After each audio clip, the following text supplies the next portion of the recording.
ओम श्री गणेशाय नमः। नमामि गंगे तव पाद पंकजं सुरासुरैर्वन्दित दिव्यरूपम् भुक्तिं च मुक्तिं च ददाति नित्यं भावानुसारेण सदा नराणाम। माँ गंगा के पावन चरणों में प्रणाम करते हैं। पतित पावनी, रोग शोक और संताप को हरने वाली माँ गंगा। गंगा का प्रादुर्भाव दिन, अवतरण दिन यानी गंगा दशहरा। माँ गंगा का प्रादुर्भाव की कथा हम सबको पता है। राजा भगीरथ ने तप करके इस लोक के ऊपर गंगा का अवतरण किया और अपने पूर्वजों का उद्धार किया, और संसार के उद्धार के लिए भी माँ गंगा आज अविरल नित्य निरंतर चल रही है। हम सब जानते हैं गंगा है वो मोक्ष को देने वाली है। माँ गंगा रोग शोक और संताप को हरने वाली। तो गंगा दशहरा कब है? क्या करने से पितृ प्रसन्न होते हैं? क्या करने से वंश की वृद्धि होती है? क्या करने से सभी प्रकार का सुख प्राप्त होता है? तो आइए गंगा दशहरा के ऊपर हम विचार करते हैं। हम अपने पूर्वजों के अस्थि विसर्जन के लिए भी माँ गंगा के चरणों में जाते हैं। अपने किए हुए पाप ताप को समाप्त करने के लिए भी गंगा के चरणों में जाते हैं। इसलिए ब्रह्म पुराण में बताया गया है, ज्येष्ठ मासी सिते पक्षे दशमी हस्त संयुता हरते दश पापानि तस्माद् दशहरा स्मृता। यानी ज्येष्ठ का महीना और उसमें भी दशमी तिथि के साथ में जब हस्त नक्षत्र का योग आता है तब विशेष महत्व हो जाता है। माँ गंगा का प्रादुर्भाव ज्येष्ठ शुक्ल दशमी के दिन हुआ। संवत 2082 के अंदर, सन 2025 के अंदर गंगा दशहरा कब है? ज्येष्ठ शुक्ल दशमी और गुरुवार कब है?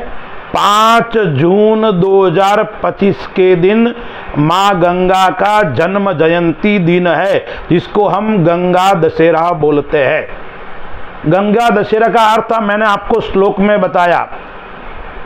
हरते दस पापानी, जो 10 प्रकार के पाप को हरण करता है उसका नाम गंगा दशहरा है। अब 10 प्रकार के पाप भी कौन से हैं? 3 कायिक यानी काया के द्वारा होने वाले, 4 वाचिक जो वाणी के द्वारा होने वाले पाप, और 3 मानसिक मन के द्वारा होने वाले पाप। 3 कायिक, 4 वाचिक और 3 मानसिक, इन पापों को समाप्त करने वाली तिथि है, इन पापों से मुक्त करने वाला पर्व है, तो उसको कहते हैं गंगा दशहरा। कब है? 5 जून 2025 को। जीवन के अंदर अशांति है, जीवन के अंदर संकट है, घर के अंदर पितृदोष है, घर के अंदर प्रेत बाधा है, घर के अंदर कई प्रकार की समस्या है, नकारात्मक ऊर्जा का संचार ज़्यादा है। तो गंगा दशहरा के दिन हमें क्या करना चाहिए? 5 जून 2025 को हमें क्या करना चाहिए? दर्शक मित्रों, राजा भगीरथ ने तपस्या करके माँ गंगा का अवतरण इस पृथ्वी पे हुआ। भगवान शिव ने अपने जटाओं में उसको समाहित किया और भगवान शिव के जटाओं से निकली गंगा आज हम सबको कई प्रकार के सुख प्रदान करती है। तो गंगा दशहरा को क्या करना चाहिए? यदि हमारे घर के अंदर पितृदोष है, पहले तो हमें स्वयं की आत्मकल्याण के लिए क्या करना चाहिए? तो सर्वप्रथम गंगा दशहरा के दिन संभव हो तो गंगा स्नान करना चाहिए। हरिद्वार ऋषिकेश में जाकर अपने जीवन को धन्य बनाना चाहिए और अपने पापों को विनाश करना चाहिए। यानी तीर्थ स्नान का विशेष महत्व है। गंगा सागर जाइए, वहाँ भी मेला लगता है। ऋषिकेश, हरिद्वार, वहाँ भी लोगों का मेला लगता है। तो वहाँ जाकर गंगा में डुबकी लगानी चाहिए, गंगा में स्नान करना चाहिए। प्रातःकाल भगवान सूर्य नारायण को अर्घ्य प्रदान करना चाहिए और माँ गंगा का पूजन करना चाहिए। अब दशहरा 10 प्रकार से भगवान का पूजन करना चाहिए, माँ गंगा का पूजन करना चाहिए और जिनकी कृपा से, जिनके तप से गंगा का प्रादुर्भाव हुआ, ऐसे भगवान शिव को भी प्रणाम करना चाहिए और राजा भगीरथ को भी प्रणाम, वंदन और नमस्कार करना चाहिए। तो 10 प्रकार की कौन सी वस्तु से पूजन करना चाहिए? यानी 10 प्रकार के पुष्प से भगवती गंगा का पूजन करना है। 10 प्रकार के धूप से भी, लोबान, गुग्गल, आशापुरी धूप, इस प्रकार से जो 10 धूप है, उन 10 धूप से भी भगवती का पूजन करना चाहिए। 10 दीपक लगाने चाहिए। 10 प्रकार के नैवेद्य अर्पण करना चाहिए, मिष्टान्न अर्पण करना चाहिए। 10 तांबूल अर्पण करना चाहिए। 10 प्रकार के फल अर्पण करना चाहिए। 10 ब्राह्मणों को दक्षिणा अर्पण करनी चाहिए। 10 ब्राह्मणों को भोजन करना चाहिए और 10 बार स्नान भी करना चाहिए। गंगा मैया के चरणों में 10 बार स्नान गोते लगाना चाहिए और उस समय गंगा को स्मरण करना चाहिए। बार बार गंगा का चिंतन, गंगा को प्रणाम करना चाहिए। यह करने से सभी प्रकार की शांति प्राप्त होती है घर में और अपने जीवन में आनंद की अनुभूति भी प्राप्त होती है। अब उस समय यदि आप कोई स्तोत्र बोलिए गंगा का, क्योंकि भगवान शंकराचार्य जी कहते हैं, रोगम शोकम तापम पापम हर में भगवती कुमति कलापम त्रिभुवन सारे वसुधा हारे त्वमसि गतिर्मम खलु संसारे। यानी रोगम शोकम तापम पापम, रोग का हरण करने वाली, शोक का हरण करने वाली 3 प्रकार के ताप है, आदि दैहिक, आदि भौतिक और आध्यात्मिक, उनका समन करने वाली मां भगवती गंगा है। गंगा का इतना महत्व है शास्त्रों में। तो उस गंगा का 10 प्रकार से पूजन करना चाहिए और इस वर्ष तो विशेष योग बरना है। क्या लिखा है? दशमी हस्त संयुता, यानी हस्त नक्षत्र का जब योग होता है साथ में, तब विशेष महत्व होता है। तो इस वर्ष 10वीं तिथि के दिन हस्त नक्षत्र का योग दिन भर हो रहा है। तो इस बार का जो दशहरा है वो विशेष महत्व रखता है। यदि हमारे घर के अंदर पितृदोष है तो भी गंगा दशहरे के दिन हमें पितृ तर्पण करना चाहिए।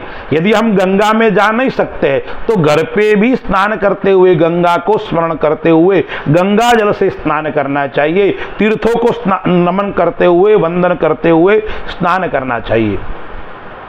यदि पितृदोष है तो इस दिन माँ गंगा के चरणों में तर्पण कीजिए, घर पे भी तर्पण कीजिए, स्नान कीजिए, दीपदान कीजिए और ब्राह्मण भोजन करवाना चाहिए। यह करने से सभी प्रकार के पितृदोष से मुक्ति मिलती है।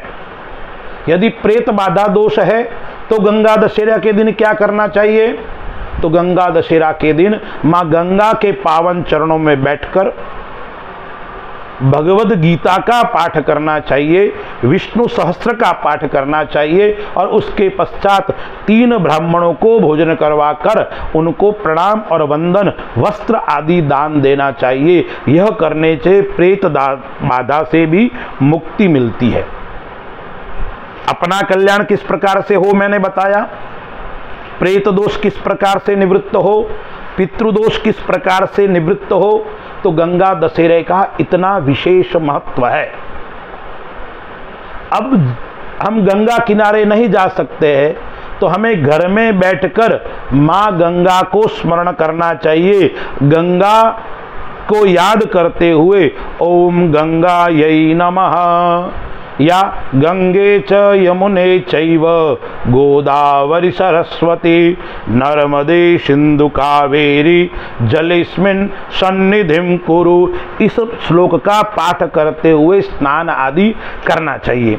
एक शास्त्र में एक श्लोक और बताया है, वो भी मैं आपको बताता हूँ। क्या कहते हैं, ओम नमः शिवायै नारायण्यै दशहरायै गंगायै नमः। इस मंत्र से भगवती गंगा का पूजन करना चाहिए, यजन करना चाहिए, जप करना चाहिए।